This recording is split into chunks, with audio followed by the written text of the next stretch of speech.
Hello. Oh, I forgot to put on the actual sound on the thing. Hang on. You missed the awesome song of rain falling for 7 whole minutes.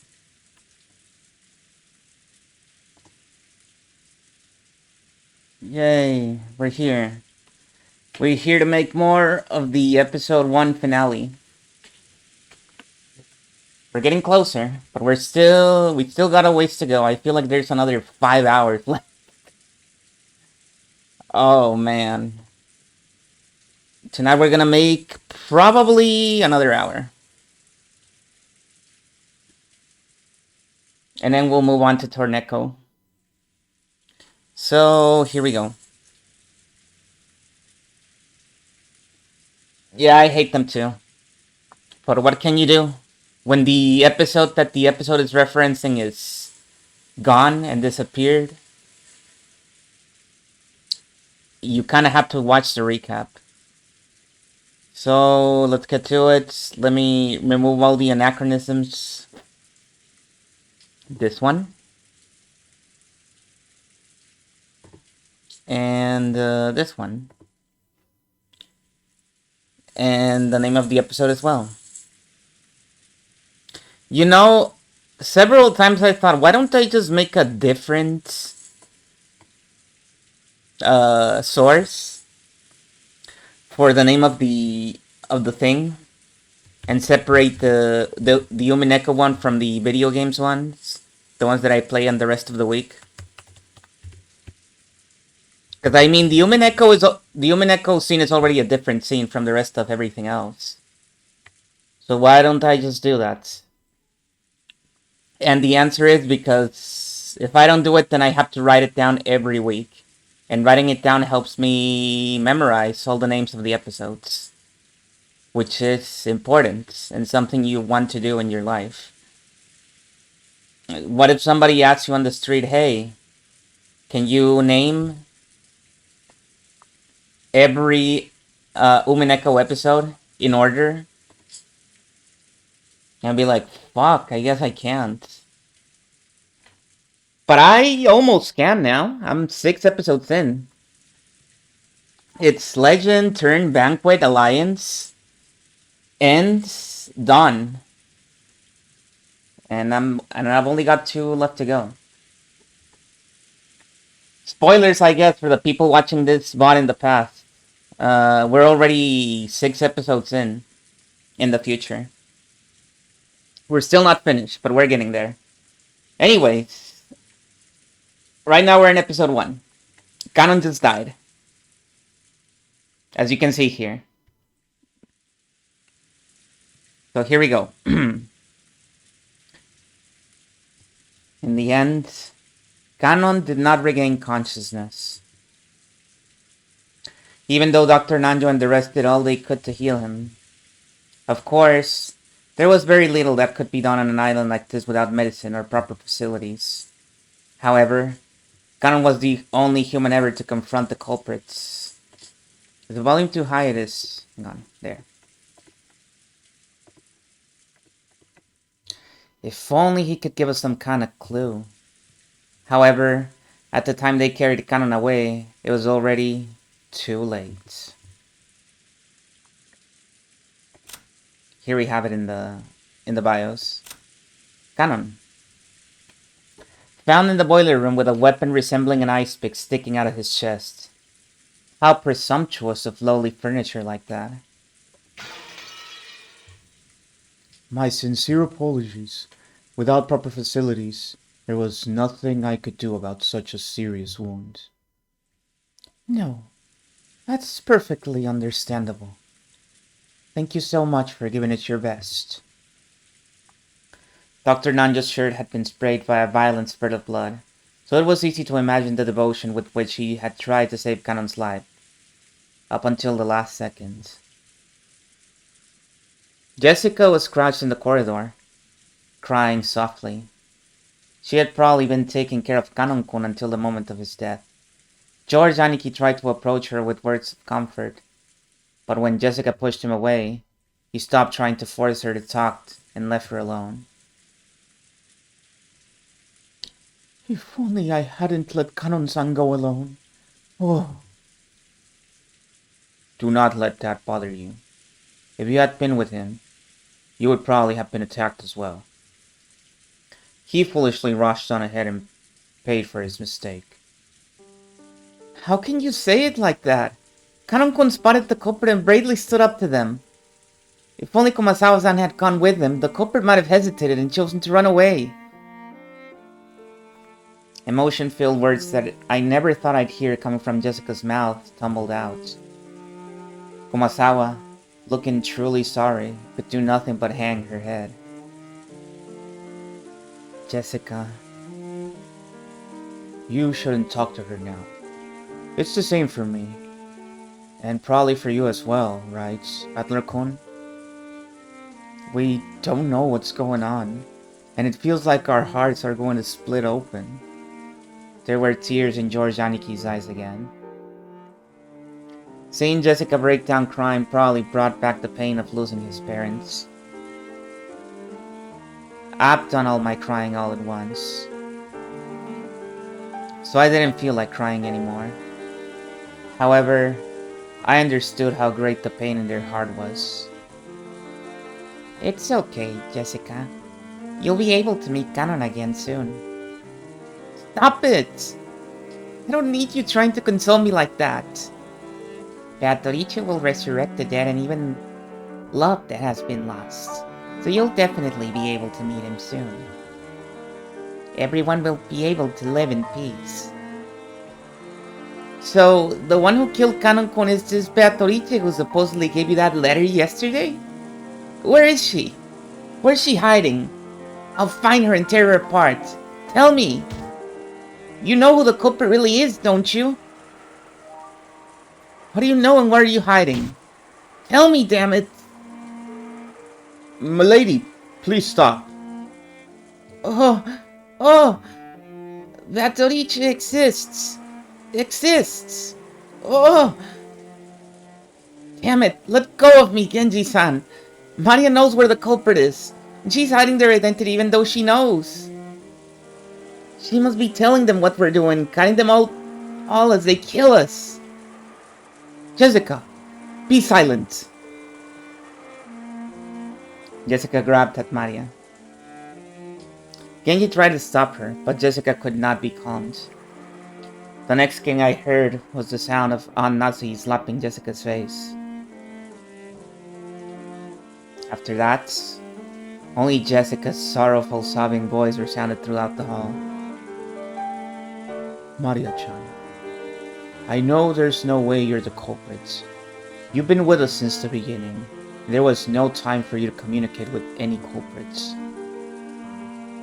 So, I want you to tell me something.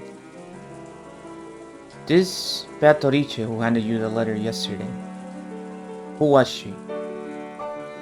Although those words seemed kind, they clearly showed that George still had some remaining doubts about Maria. He didn't actually grab at her. However, he felt exactly the same way Jessica did. Aniki.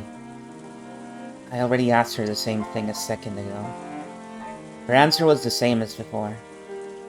I want to hear it from Maria's mouth. Who is Beatrice? Even if I told you, you wouldn't believe anyway. What do you mean by that? Could it be the culprit, someone we know well? And you're keeping silent because you're covering for them for some reason? Who gave you that letter? I got it from Beatrice. I'll say it no matter how many times you ask. I got the letter from Beatrice. George Oni-chan, do you refuse to believe in Beatrice because she's not an opponent you can hit? You want to turn your feelings of helplessness into violence and beat someone up. So you won't be satisfied unless your opponent is a human you can hit. So, even if I tell you the truth, you won't accept it. So it's pointless for me to tell you. You won't believe. But I'll keep on saying it, because it's true. Beatrice exists. The door to the Golden Land will soon be opened. I'll go there. Beatrice promised. In that world, Mama is nice, Papa is with us and is also nice. I want to go there right away. Everyone is afraid of Beatrice, but that's only natural. So calm yourselves. Beatrice said so herself. By the time the typhoon has passed, I'll have ended everything, she said. Ouch. Maria, I don't mind you being talkative, but let's leave it at that for now.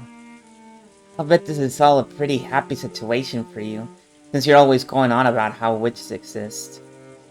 But keep that to yourself for now. Don't try to force that on other people. Oh. I know I've been creeped out by this girl for a while now, but there really is something wrong with her. Don't you think so too, Battler? Kenji-san? I mean, she said it right there, Jessica. The answer is right in front of your face. She spelled it out for you. You don't even need to read between the lines. Kumasawa-san, what about you, Mom? Maria knows who the culprit is and she's hiding it. Okay, maybe she hasn't done anything directly, but she's definitely working with the criminal. Right, she's a spy. We can't let her stay with us any longer. Maria-chan, you must realize there are times when indiscreet discussion is best avoided. If you keep adding oil to the fire, even I will get very angry.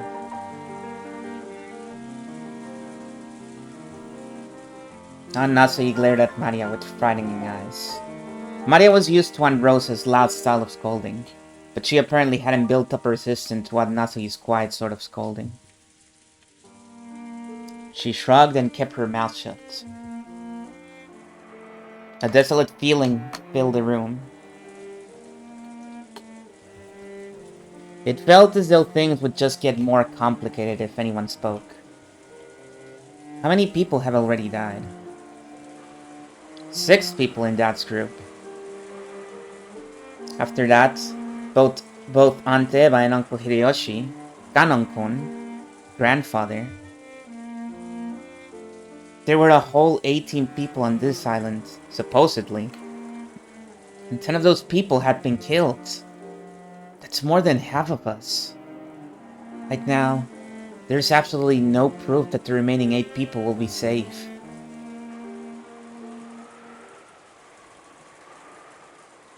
At any rate, this is no time to quarrel. Now that we are certain the culprit can enter and leave the mansion at will and strike out of nowhere, we must give our undivided attention to surviving until tomorrow. I agree strongly with that, Natsuhi. We can figure out who the culprit is at our leisure tonight. For now, though, we're better off finding a place to barricade ourselves in. As I said this, I pointed out the clock to everyone. It was already 8 at night. We had been receiving shocks over and over again since the early morning, and our bodies and minds were both completely tired out. There's still a long, long time until tomorrow. We needed to find some place to barricade ourselves in so we could rest our bodies and get even the smallest amount of relief. I agree. Everyone is already pushing their mental and physical limits, myself included. I believe it would be wise to take that into account as we move forward. That's right. There's a high probability that the enemy's got the equivalent of a master key. Were Shannon, Kanon-kun, and Goda-san holding master keys? Yes. They were supposed to have them on their person during work. We didn't want to disturb the scene, so we didn't investigate that closely. We can't eliminate the possibility that someone stole a key from them. In the first place, we know the culprit may have visited the servant room at some point to unlock the garden shed shutter. It's conceivable that they obtained a master key from there early on. There were many servants serving the Ushinomiya family. Because of that, there were several master keys. Furthermore, every time one employee started or finished working, the keys were passed between servants. And we had to acknowledge that this had probably gotten a bit sloppy at times in the past. Even if they borrowed a bundle of keys from the pockets of one of the murdered servants, is there any safe place that even those keys couldn't open? Because of the nature of our job, we have been entrusted with keys to all of the rooms. All of them in the mansion and in the guest house. So, in other words, no matter where we hole up and lock ourselves in, it'd just be pointless. Fine, who cares about locking up? If you're gonna come, bring it on, damn it! I'll beat you at your own game. The enemy won't approach us from the front. I don't know about the first 6. But if we look at what happened to my parents and Kanon-kun, and even grandfather, the enemy has only gone after isolated people. They don't have the power to assault all of us openly in a secure room. That's right. It's just like Aniki says. And maybe Anathi's rifle can serve as a deterrent to stop them from attacking. I hope that is so, but... Maria, I know you want to say something, but keep it to yourself and stay quiet for a while. Ugh. Maria probably wanted to say something about how witches weren't afraid of things like guns. But if she were to say it out loud, the atmosphere around her here would start to get pretty edgy. I had noticed and decided to put a stop to it. If I may, I do know of just one place that cannot be entered, even with the servant key rings. Where is that? That would be the Master's study. I'm against this. I don't even want to think about going in Grandfather's creepy room.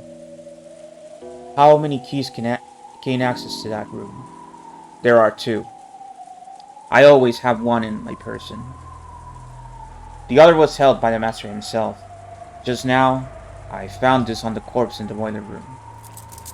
Genji-san took a handkerchief out of his pocket and opened it, showing us the burnt and filthy study key. That thing must have been super hot. Then he showed it alongside his own key, which he had once lent to Natsuhi.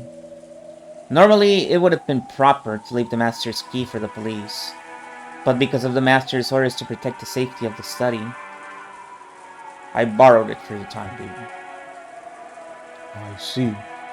Which means that Kinzo-san's study is the only place where we can be safe. It would appear that way. I don't even want to think about being shut up in that strange room all night. But it appears we must acknowledge that his room is safer than anywhere else right now. Even though Grandfather locked himself up in that safe room, the culprit brought him out and killed him. We can't be certain that's truly safe. According to your theory, Grandfather cleverly found a way around that receipt trick and left the room of his own free will. If so, the room might be a good place to barricade ourselves in after all. You're too optimistic, Aniki. However, at the same time, I thought he brought up a pretty interesting point. After all, this gives us a chance to question the enemy, the witch herself, about how the sealed door had been opened. If we assume the culprit used some technique to kidnap Grandfather from the study, they'd have to show us the same trick again if they wanted to assault us in the study. And that'd give us a chance to make the culprit prove how they did it right before our eyes. If she's really a witch, we'll be forcing her to use her little magic trick to open the door right in front of us. But that's probably impossible. If you spin the chessboard around, it's obvious the culprit is acting in a way that'll make us think they're the witch. If she really is a witch, all she's gonna do is appear in front of us and wow us with a colorful display of magic. Since she's avoided doing that, everything must be the work of a fake witch who wants us to think she's real. Therefore, a culprit who used a technique other than magic to defeat the closed room couldn't open the door before our eyes.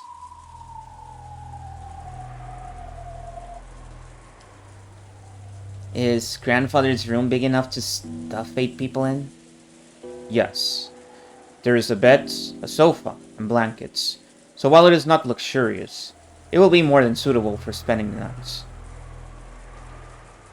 There is also a sink, a bathroom, a refrigerator, and a liquor cabinet for all you kids.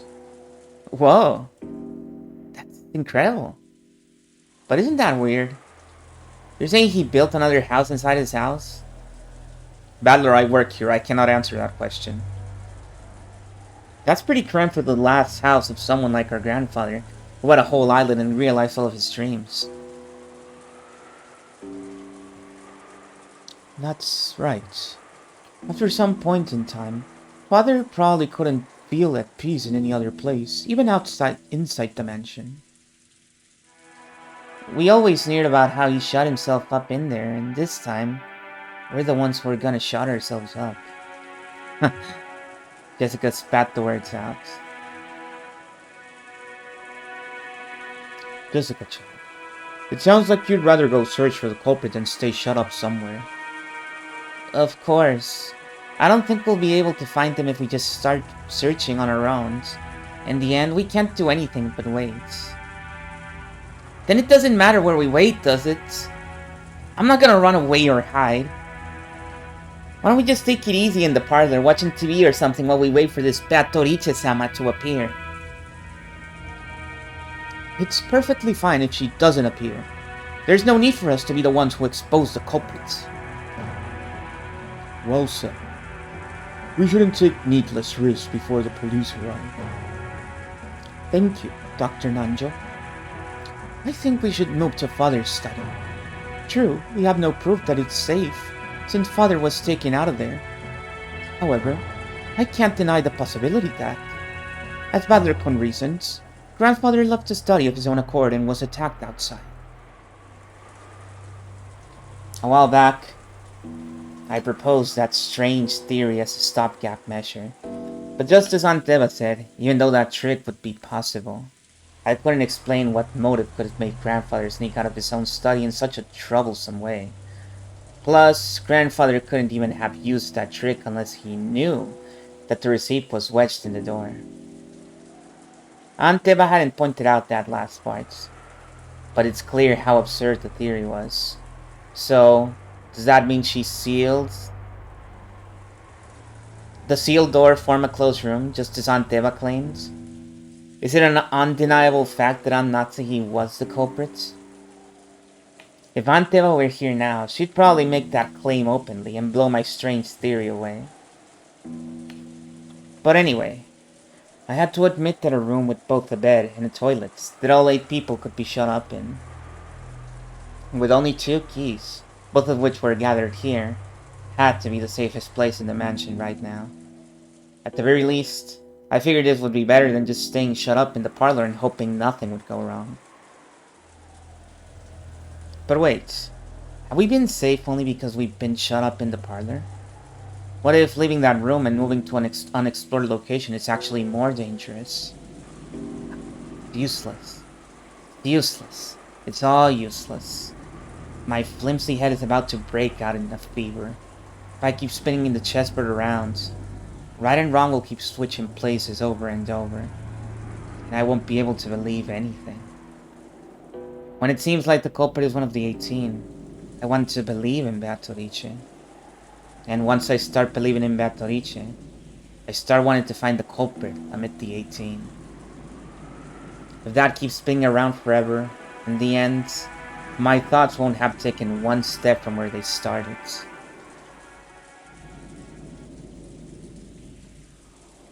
How far back in the past was it that Kirie-san taught me about chessboard thinking? That concept of examining the situation by spinning around and thinking from the enemy side. I seem to remember being so interested by it back then. I used it to guide all of my thinking. By the way, Kirie-san was Dad's co-worker back then. I never dreamed that she'd someday be added to our family. Didn't Kirie-san tell me something once? I get the feeling that she once said that, while this chessboard thinking was one way to look at things, it certainly wasn't all-powerful, and it wouldn't be good to rely on it too much. Chessboard thinking is my own interpretation of something called game theory, which I read about in a book long ago. It's a very interesting subject, so you should tackle it yourself when you get into college, Padre-kun. I really want to try it. If I could study and perfect my chessboard thinking, it'd be fun to be able to read into any opponent's moves, wouldn't it? But you can't believe in it blindly. Game theory is a very deep and complicated subject. Chessboard thinking is just my interpretation that skims the surface of game theory. In order to thoroughly read your opponent's moves like you're imagining, you need to study your opponent.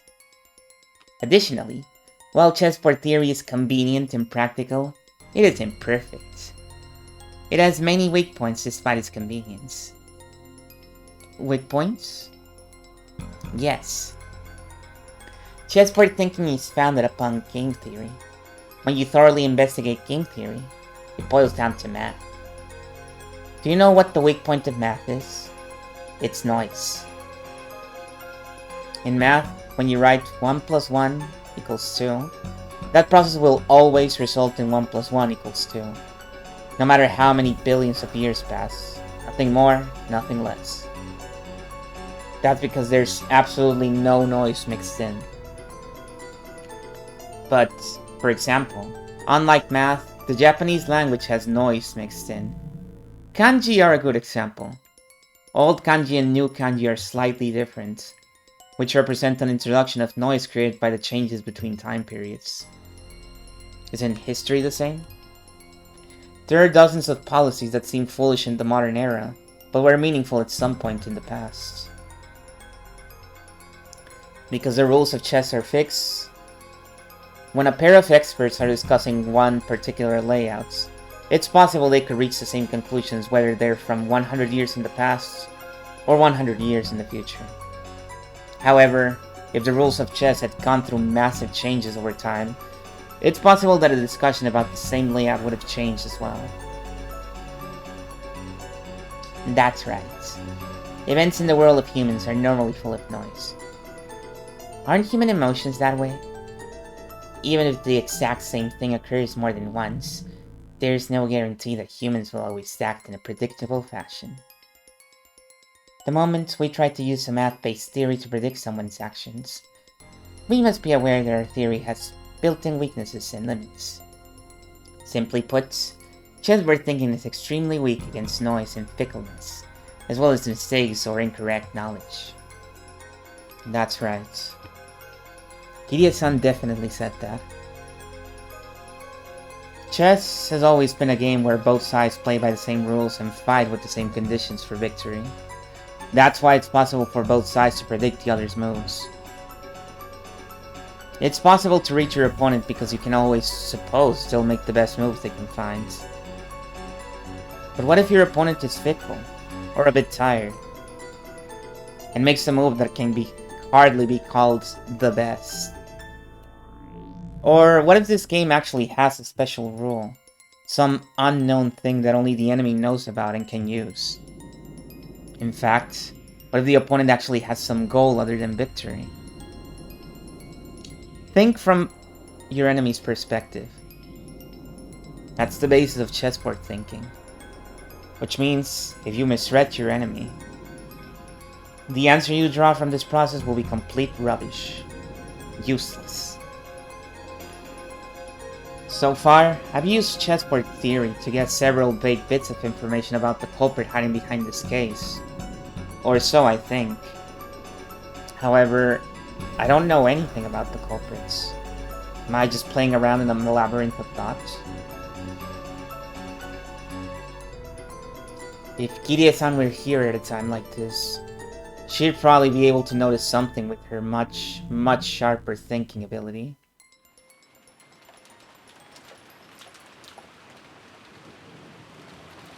Until the very last moment, Jessica resisted moving into grandfather's study. But in the end, Natsuhi persisted, and we decided to move there. Everyone was completely wrapped in paranoia by now. Komasawa-san had prepared dinner at one point, but during the time we were discovering the deaths of George Aniki's parents, both the kitchen and parlor had been left empty. Someone suggested that the food might have been poisoned while we were gone. Because of that, we were unable to even touch the food that Kumasawa-san had taken the trouble to make for us. The manner in which the first 6 were killed was still unknown, but it certainly could have been poison.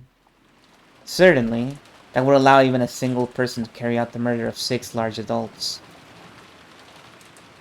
Furthermore, this idea made it easy to imagine there being only a single culprit, one who'd be afraid of Natsuhi's rifle. And this was very good for our emotional stability.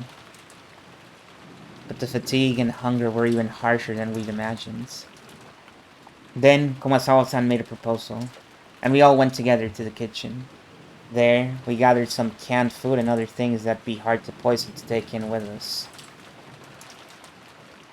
All of Komasawa-san's efforts to reward us with a little dinner on this savage day regrettably came to nothing. The food piled up on the serving cart looked just a little sad. Sad serving cart. Sad, sad serving cart.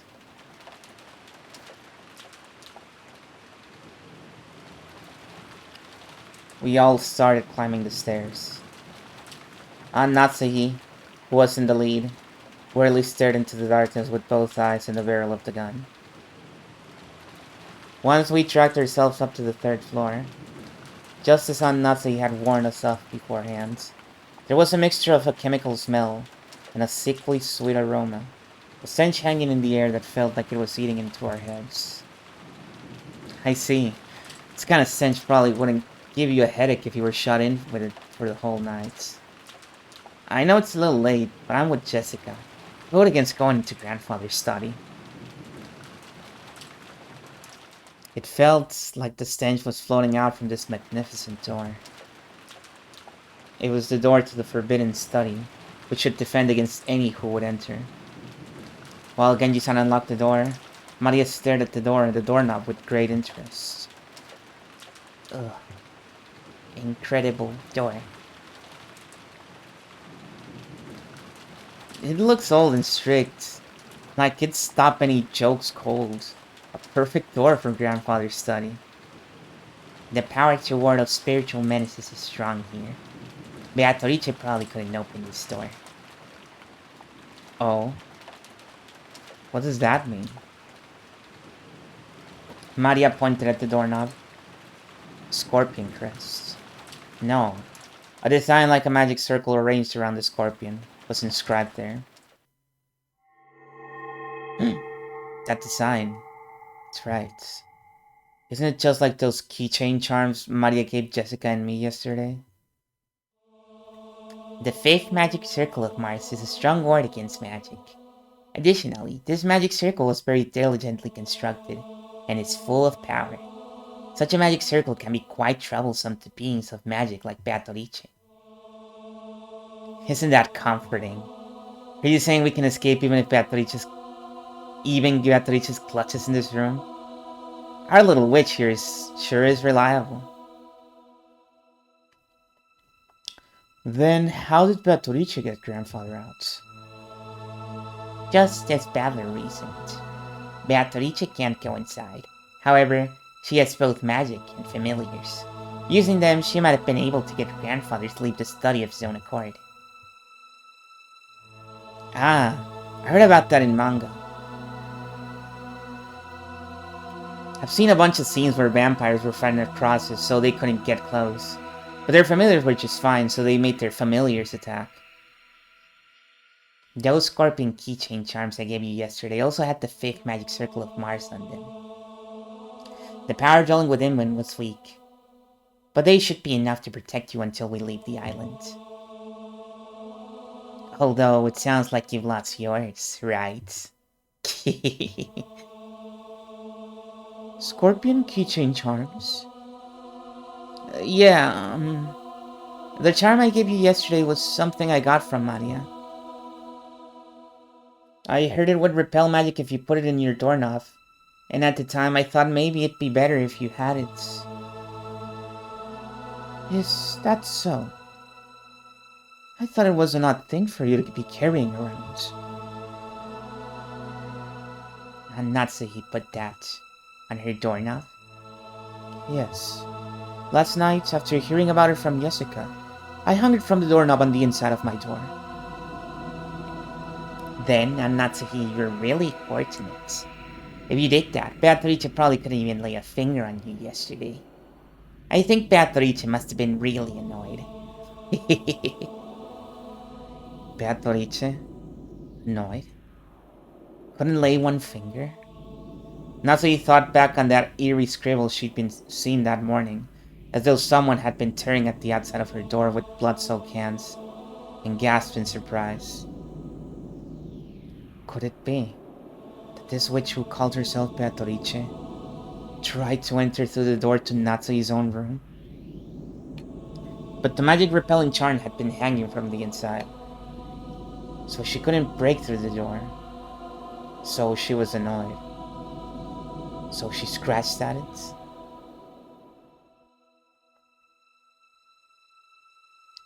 Quit it. Don't talk about it that. Witches don't exist. The culprit does. And they're a human just like us. If you need proof, why don't we dice her up and see if her blood's red? Damn it. Damn it. How could you do that to Kanon-kun? Click. Genji unlocked the door. 8 people entered Kinso's study.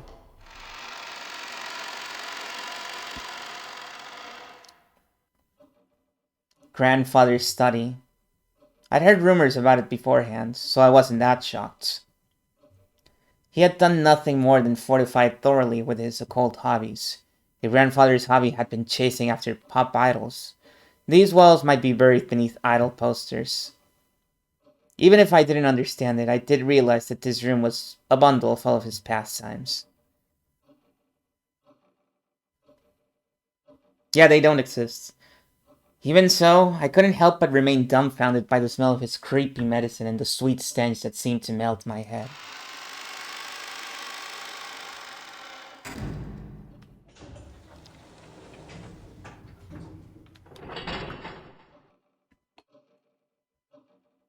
When the door was closed, it automatically made a clunk.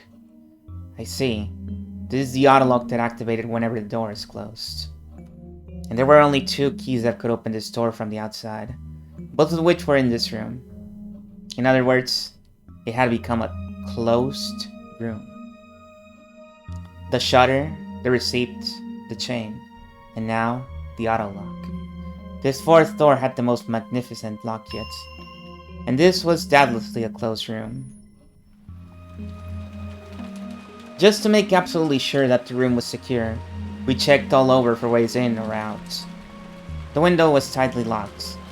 That should have been enough, but just in case, we tried knocking all over the walls. After all, we had talked about there being a hidden door in this room. But we couldn't find anything suspicious. Grandfather's study was very large. Even though we called it a study, it wasn't really a single room. It could be divided up into 4 basic sections. A study section, a bedroom section, a toilet/bathroom section, and a section for cooking that had a sink. I see. This study really does have enough in it to live in. Now I see how grandfather could live his whole life in this room without ever leaving. It seemed grandfather wasn't in the habit of watching TV, because there was no television or even a radio in this room.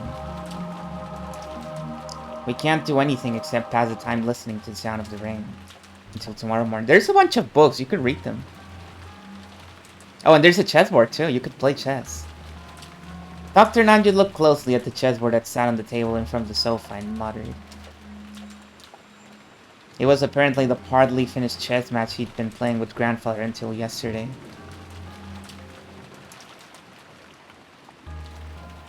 Yeah, it's toys. The black had the white pretty well cornered, and it looked like the checkmate would be reached within a few moves. the last part of the endgame. Even though checkmate had almost been reached, the endgame had been rushed, and in the end was never completed.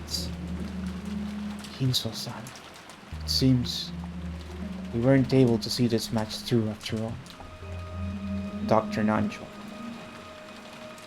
I was Kinso-san's friend for a long time, but I never knew about more than half of them. I believed two Kinsos existed, a wise one, and one trapped by some madness. I never understood anything about it. Especially when it came to Batoriche-san. It would seem like his personality changed. In the direction of Kumasawa-san's upward gaze, a portrait of Beatrice could be seen. The pocket version.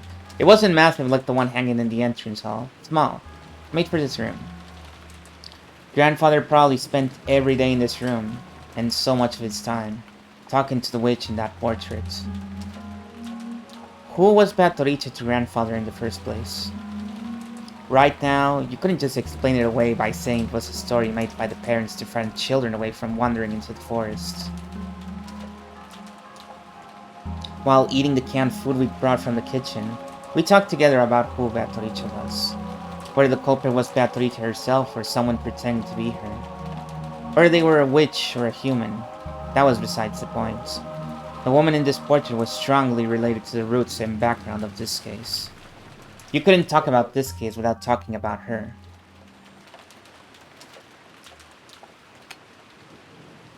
That's right. Mom, you picked up the culprit's letter in Aunt Eva's room, right? Yes. I still haven't opened it. Let's give it a try. Aunt Natsuki took out that western envelope. Genji-san pulled a paper knife out of the drawer in the study desk and handed it to her. While watching her open it, George Aniki grimaced slightly. After all, it was a letter left to decide where his parents had been murdered. There was a good chance its contents would say something unbearable to Aniki. Anase also seemed to realize that, so she glanced over the contents first without reading it aloud. We were a little frightened that she might grimace at reading something shocking, but she just frowned unhappily. What does it say? There is one unpleasant sentence. It must be trying to provoke us. Natsuki, after deciding that the contents could be shown to the children, set it openly on the table. Everyone stared at it at the same time.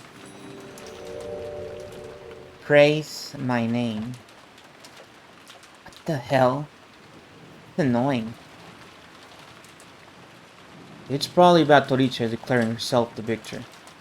Damn it. I bet you were hoping another weird magic circle would show up. It wasn't a magic circle, but my expectation hadn't been betrayed. What could it mean? I wonder if she wants to tout her own existence.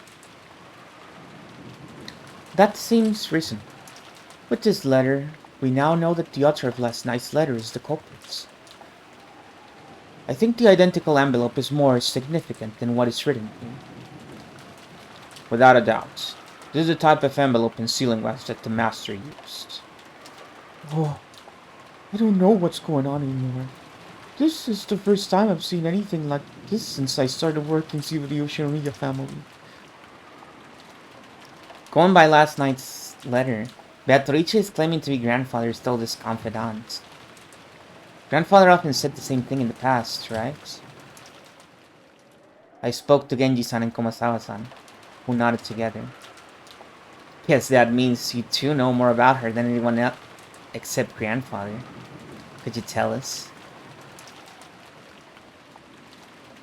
For a long time, I've purposely avoided this topic. But now that it has come to this, I can no longer do so. Genji, tell us everything you know.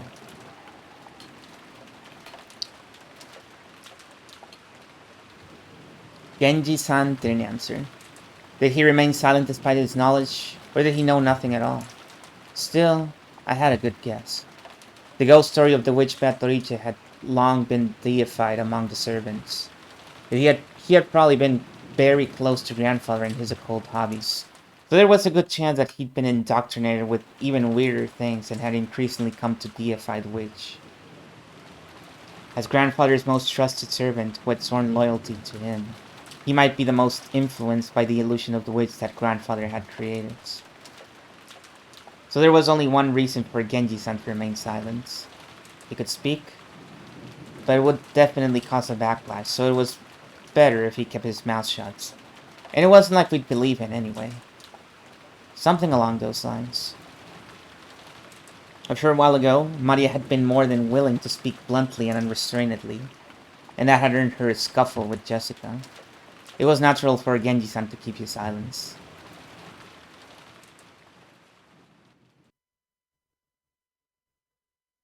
Was she father's concubine? His concubine. That could be possible. For ordinary poor people, polygamy isn't only viewed negatively from a moral perspective. It's also an unmaintainable financial situation. But that isn't the case for the very rich. It's possible for them to have another lover in addition to their real wife. We can't deny the possibility that grandfather had another woman in his life besides grandmother. Maybe when grandmother was alive, I hear she was pretty sure of it. She thought he was cheating on her. I always figured she meant the witch that grandfather had imagined up, but... Now, this is getting really interesting. You told me, didn't you, Genji-san? You said Beatrice has been working for her grandfather since before the mansion was finished. I heard that the construction of the mansion was completed in Showa 27, 1952. That means this person called Beatrice was in relationship with grandfather since at least 30 years ago. Could that concubine of 30 years ago, or maybe a relative or a hidden child with that person, hold some kind of grudge and be planning revenge?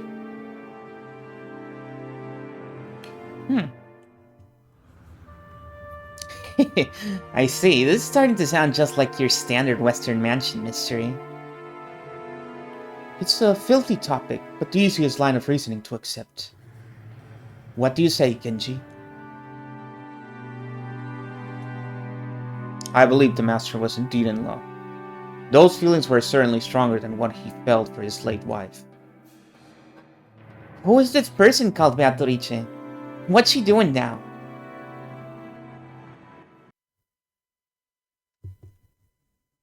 I have heard that she passed away before the mansion was completed. She's already dead? Yes. The master was deeply stricken by grief, and he devoted himself to the art of black magic as a means to revive her. The master loved Beatrice from the bottom of his heart. It was that madness which drove him to do all that you see here. As Genji-san said this, he spread his arms, as though asking us to look at this room, filled with the signs of grandfather's madness.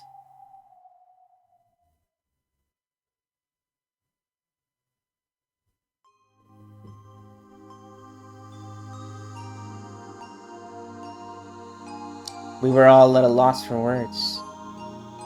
Normally, black magic seems like it'd just be creepy, and it's really hard to imagine why someone might be so enraptured by it. Since Ginzo was just an eccentric who had restored the Ushinomiya family amidst his madness, nobody had tried to understand him. The only thing in grandfather's mind had been the loss of a beloved woman, and his inescapable sorrow. Earlier, this room had seemed creepy, but in an instant it had changed into something we could understand completely. The creepy books, the magic circles, the medicine, all of it. It all existed simply because he wanted to revive the face of a single woman who had left this world over 30 years ago. The master only told me about Beatrice-sama's story once. He was very drunk. Although I have forgotten the details, it was deep, deep love, enough to make a woman like me jealous. When Kinso-san succeeded the headship of the Ushinomiya family, his marriage to his slave wife had already been decided by the few surviving family elders. So, he was forced into marriage with some woman who would benefit the Ushinomiya family. That is correct. Kinso-san was installed as the head who would revive the family, and had to bear the entirety of that heavy responsibility. I do not pretend to know the details of when or where Kinso-san first met Beatrice. I guess it'd be rude to say any more than that. That was when grandfather truly fell in love for the first time. Just how deep was his affection for her? That was easy to see just by looking around us. This room was covered with piles upon piles of things having to do with black magic. And grandfather spent every day shut in here, immersed in his research and isolated from the outside world, never regretting 1 minute of it. You couldn't help but recognize the depths of grandfather's love for Beatrice. I had it all wrong, Genji-san. What do you mean by this? I always thought that maybe you servants believed blindly in the witch because you'd gotten brainwashed by grandfather and his creepy black magic stuff. But that's not how it was, right? Had they been soothing grandfather's tortured heart, acting as though Beatrice's soul at least had been restored and existed inside this mansion? Though Genji-san closed his eyes, wearing the expression of one remembering the distant past, he said nothing further. He probably felt that making such a confession would be the worst sort of betrayal against his one and only master, even though that master was already dead. Beatrice has revived as a witch, and exists in this mansion even now. Genji had said this, had believed it, had made people believe it, and would follow through with that decision to the grave. This might have been the last service he could offer up to his master. The legend of the witch, the mysterious tale of Rokkenjima that was still whispered of amongst the servants. Its true nature was a sad lie. No, it was an act of kindness towards grandfather, who had lost the person he loved above all else. I remember denying the witch's existence in front of father on multiple occasions. Now I finally understand how much that must have wounded him. Right now, I can understand it pretty well. If I thought I could revive Shannon using black magic, I'd immediately become the next owner of this room and start researching. Nikki. Another strand of tears drew from George's eyes. Many his tears were infectious. Tears rose to Jessica's eyes too, and she sniffled. Beatrice has said it. Very soon, she will be able to revive people. You'll be able to meet them, she said. Very soon, the door to the Golden Land will be opened. In the promised land that glitters gold, the souls of all of the dead will be resurrected, along with the love that has been lost. Then I will sleep in a world of peacefulness for all time. Did she say that? The Beatrice who gave you the letter? You don't believe, do you? Only grandfather were here. I'm sure he'd be happy. I'm sure he's jumping for joy now that Beatrice is about to be revived. In that case, I believe. If grandfather gave up half of his life for this research, trying to resurrect the soul of the woman he loved and spending the rest of his life believing, I believe too. Battler. When you love a single woman for so long, the people around you catch on to it, and it becomes the truth. Maybe you could say they're just being polite for the sake of your feelings. But right here, now, I'd like to call that magic. It isn't just being polite. It really is magic. She's a witch. It looks like nobody can see Beatrice after all. Some time passed. As we listened to the sound of the rain, we considered what kind of love and madness would have possessed the owner of this room as he spent his life here.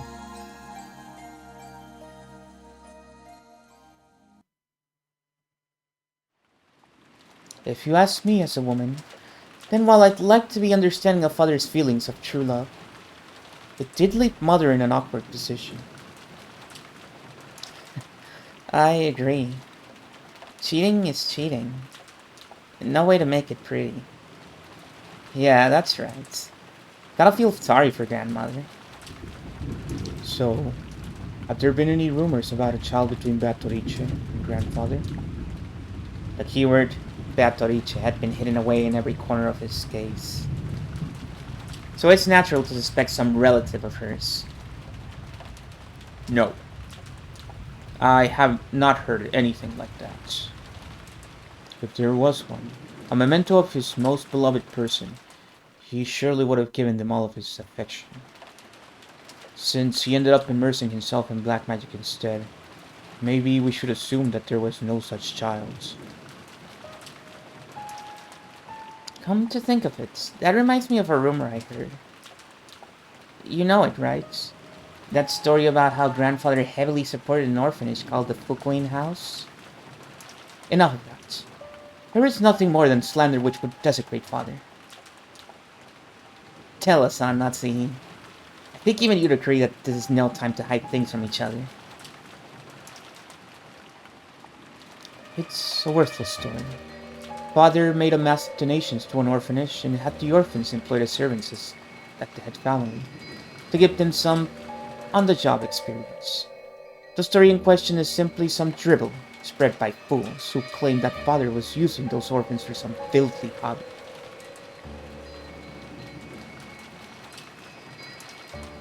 For a while, some guys even said he was collecting human sacrifices for his black magic. And he really is doing weird experiments and ceremonies in this room all the time. So I have believed in myself. And these servants who came from the Fukin house are... There are several of them, but Shannon and Canon were the two scheduled during the family conference shift. To resurrect Beatrice, he brought in servants from an orphanage as human sacrifices? After all, everyone grandfather selected as a servant was young, about the same age as Shannon or Canon-kun. I was sure it was because grandfather had some bizarre hobby. Jessica! Mind your words!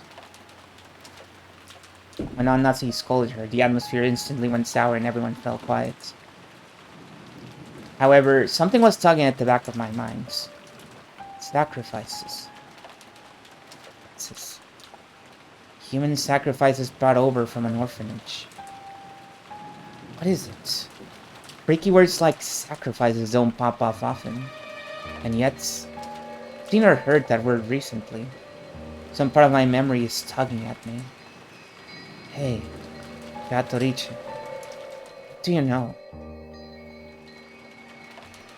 I had arrived in front of the portrait of Beatrice.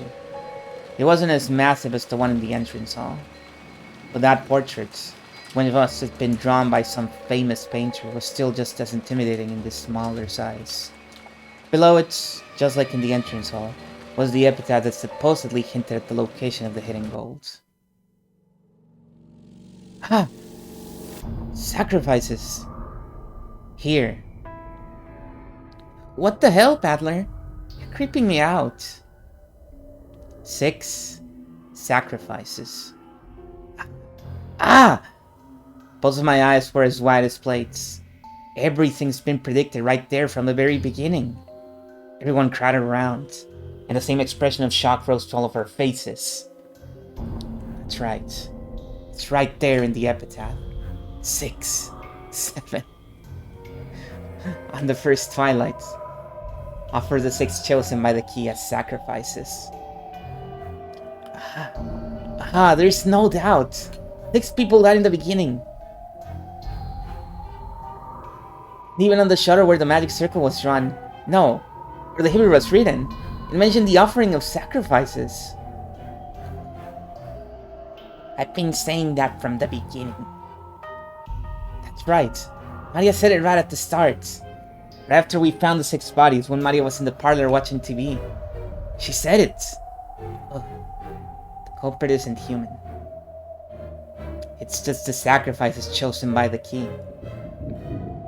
This has nothing to do with the location of the hidden gold. It's the instructions for a resurrection ceremony using black magic or something. Hello, Camilla. Camilla, did you know?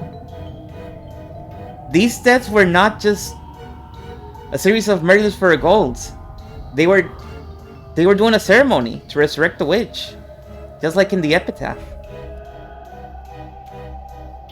After all, this epitaph requires a large number of deaths. It sure does. Even reading through it quickly, there'd be 6 plus 2 plus 5. 13 people who must die. What? How many people are normally on this island? It changes depending on the ships for the servants. But there's father, my husband, Jessica, and me. And 2 or 3 servants. Today and yesterday we were 5 of them, but there aren't normally that many. Which means, normally, there wouldn't be enough sacrifices to carry out this ceremony. No, wait. There's that rumor that grandfather was collecting servants from an orphanage to be used as sacrifices in some creepy ceremony. So what does this mean? He increased the number of servants to increase the number of sacrifices and waited for the annual family conference when even more people would gather? Isn't now the only time of year the ceremony could be held? When Jessica screamed this, Maria broke out in that creepy laugh, looking truly pleased. Haven't you ever heard of people making bets to test their fate? Like throwing a sandal or saying that if it lands right side up, tomorrow will be sunny. Or saying that tomorrow will be a good day if a coin lands heads up. There are many little superstitions like that. Sometimes, when your luck is down and you get bored, and you roll the dice and get 3 6s, you want to believe it's the portent of some miracle. When flipping a sandal, you have at worst a 50% chance. Even if you get it right side up, it's not worth much. But if you aimlessly roll 3 dice and they all come up 6, you might think that's a small miracle. Magic works the same way. You must pray earnestly for an extremely unlikely result. Then, the feelings from all those stirred up prayers gain magical power and become incarnate. The magic that grandfather was trying to perform was probably like that. But he randomly selected sacrifices in the lottery. So, to reduce the chance that he himself was selected, he chose the day with the greatest number of people on the island to carry out the ceremony. Ridiculous! Are you saying that this entire situation was caused by a mere ceremony for some bizarre magic? Natsu yelled. She couldn't quell the fear that a scorpion charm might be the only reason she was still safe. If I hadn't received that charm from Jessica and hung it from my doorknob, would I have been killed, mixed in along with those 6? And the strangest part is, even though I hung the charm from the inside of my door, I couldn't get through that door. The culprit noticed the charm from the outside the door and gave up trying to open it. Human couldn't have perceived that. A charm meant to stop something that was not human, done exactly that. Possible. Possible, impossible! But, Natsu-san, the epitaph certainly does continue to fit even after that. On the second twilight, those who remain shall tear apart those 2 who are close. Could this be talking about Eba-sama and Hideyoshi-sama? Painful as it may be, we must reach that conclusion. And after the culprit killed him, they left the words from the 3rd twilight in a letter there. That's right. They're carrying out the 2nd twilight, they left the 3rd twilight in that place. The 3rd twilight was just like on Nasi just read. On the 3rd twilight, those who remain shall praise my noble name. You read it this way, it just keeps going on, doesn't it? In the fourth twilight, couch the head and kill. Couch the head and kill. George Aniki's parents were killed with those demon ice picks gouged into their heads. But if they were the second twilights, someone else must have been gouged in the head. That's grandfather. He was burned on the incinerator, and our eyes were so drawn to that part that we didn't notice. But his forehead... No, his head had been gouged. Grandfather was the victim of the fourth twilight? Then Kanokun was... On the fifth twilight, gouged the chest and killed. We thought Kanonkun's case was an unexpected encounter with the culprits. That's wrong. From the very beginning, they planned to lure someone out alone and drive something to their chests. If the culprit has followed the epitaph this far, does that mean 3 people still have to die?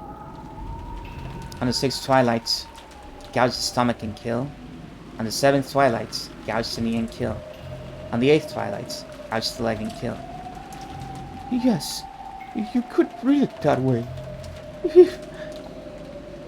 Well, I wonder about that. After those 3 died, reaches the 9th twilight. Take a look. On the 9th twilight, the witch shall revive, and none shall be left alive. We're all gonna be killed by Batorice. I don't get it. Wouldn't that mean everyone dies no matter how many people there are? What was grandfather after?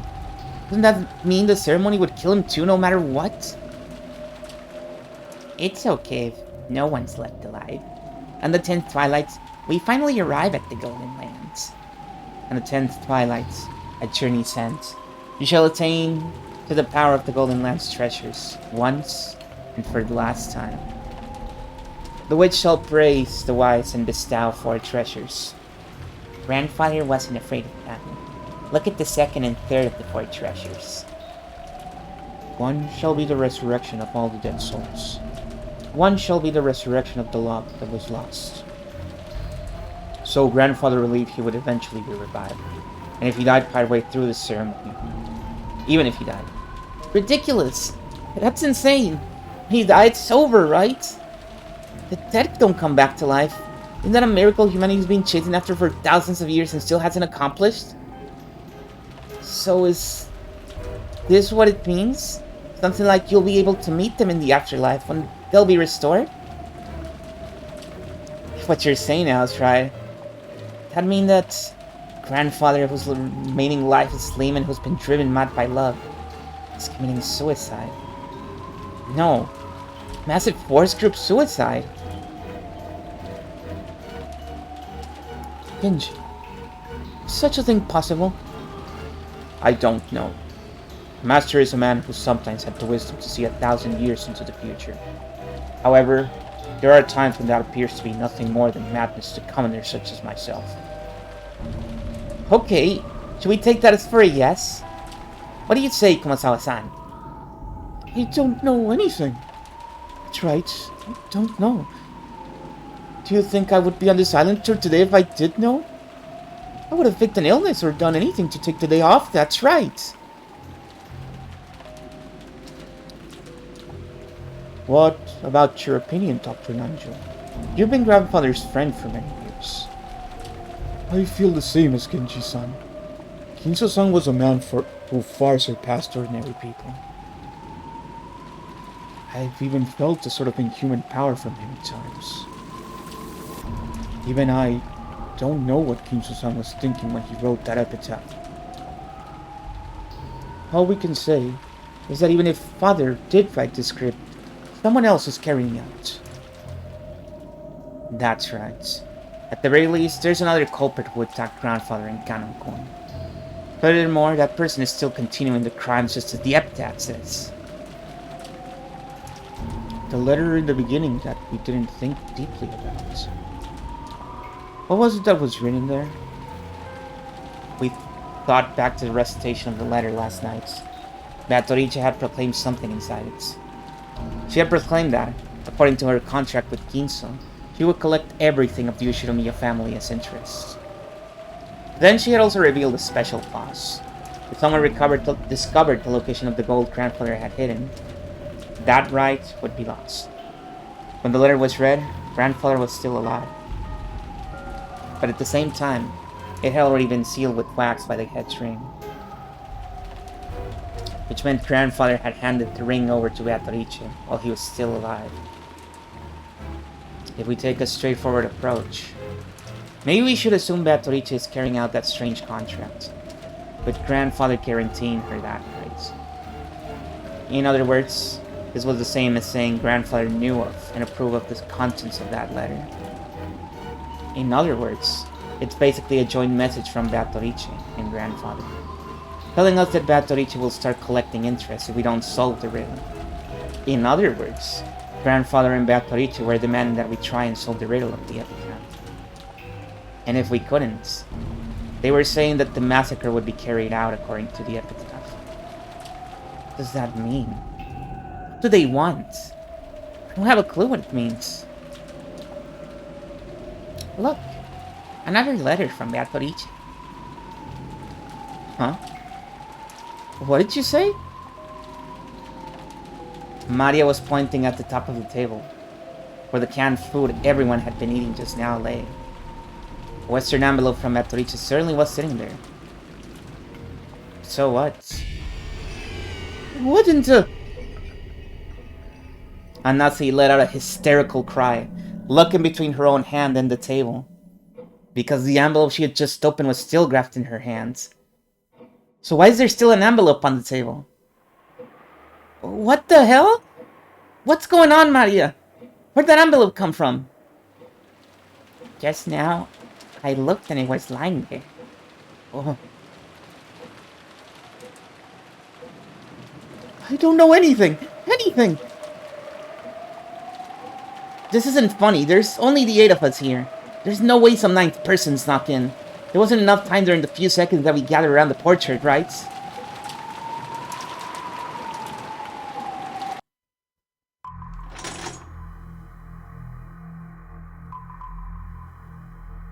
And we're gonna call it here tonight, because this scene is gonna keep going for like another half hour, I think. We will continue next time.